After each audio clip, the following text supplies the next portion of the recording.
Tingnan natin ang dami ng tao, ang dami ng kamay na nakataas sa pagsamba. Ang dami ng ilaw, ang dami ng programa. Pero Panginoon, ano ang nasa puso namin ngayon? Dahil maaaring puno ang lugar, pero may pusong malayo pa rin. Maaaring maraming nakikinig, pero ilan ang tunay na sumusunod sa'yo? Hindi lang damay, tinawag para magtipon. Hindi lang para punuin ang isang lugar. Tinawag mo kami para mabago at maging larawan mo sa mundo. Hindi lang dumami, nais mong kami lumago. Hindi lang sa bilang, kundi sa pusong binabago. Jesus, ikaw ang dahilan ng bawat hakbang at buhay namin. Hindi lang isang crowd, kundi disciples na sumusunod sa'yo. Hindi lang dumami, kundi maging katulad mo.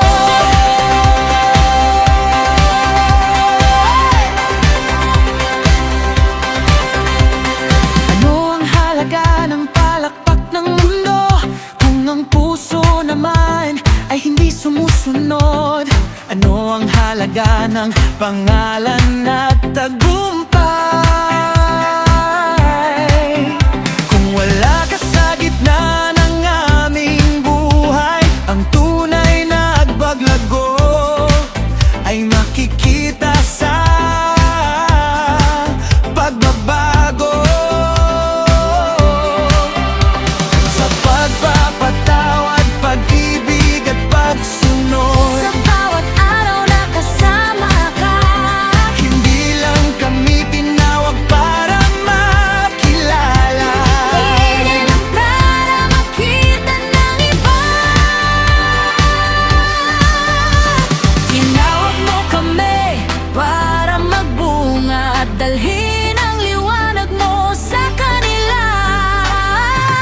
hindi lang dumami, nais mong kami lumago. Hindi lang sa bilang, kundi sa pusong binabago.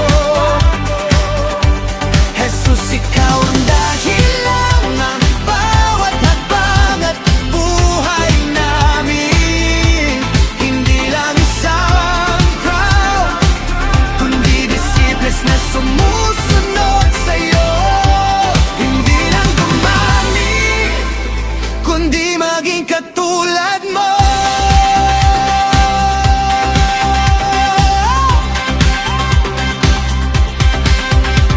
Baguhin mo kami sa loob, linisin mo ang puso.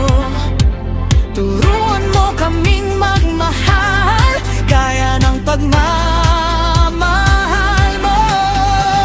Hindi lang kami susunod sa ingay, susunod kami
sa'yo.